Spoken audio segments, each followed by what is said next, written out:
আকাশ সিং 10-12 বছর থেকে আমার সঙ্গে ভালোবাসা নাটক করছে, বলছে বিয়ে করব বিয়ে করব করে আমার সঙ্গে সব রকমের সব সম্পর্ক রেখেছে, কিন্তু ও বিয়ে করছে না। বলছে আমার বোনের বিয়ে করলে করব, ঘর বানাবো তো করবো, এই করে করে আজ 12 বছর থেকে আমাকে আটকিয়ে রেখে আছে। আমি যখন বিয়ে করতে চাইছিলাম তখন বলছে যদি তুই বিয়ে করিস তাহলে আমি সুসাইড করে নেবো। আজকে যে ও বিয়ে করছে তা আমি কি করব? আচ্ছা যদি তুই আমাকে বিয়ের কথা বলিস তাহলে তোকে আমি মেরে দেবো বন্দুকে। আপনি আজকে কি করলেন? আজকে আমি বাধ্য হয়ে এসপি কে আমি চিঠি করেছি।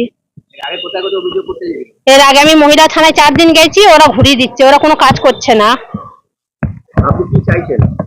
আমি চাইছি ও যেরকম আমার জীবনটাকে নষ্ট করেছে সেরকম আমাকে ফিরিয়ে দিই। কি চাইছি? ওর শাস্তি চাইছি। বন্দুক দেখিয়েছে, আর কি দেখিয়েছে? ও বলছে যদি বিয়ের নাম নিস তাহলে আমি তোকে শুট করে দেবো। আকাশ সিংটা কে? কি করে? আকাশ সিং 21 নম্বর ওয়ার্ডের পার্টির ছেলে। হ্যাঁ আছে তো, ওকে তো সবাই যখনই ও জেল যাচ্ছে তখনই ওকে নেতারা বাঁচিয়ে নিয়ে চলে আসছে, কিন্তু আমি চাইছি এবার যেন কেউ কোনো নেতা কেউ ওর মাঝখানে না আসুক, আমার মাঝখানে। 2 মাস আগেও তোকে পুলিশ নিয়ে গেছে। হ্যাঁ একদম। ও যখন খুশি তখন যাকে খুশি তাকে মারে। রবিবারে একটা মানুষকে মেরেছে মদ খেয়ে গলা অব্দি। আমার সঙ্গে 12 বছর থেকে সম্পর্ক ছিল।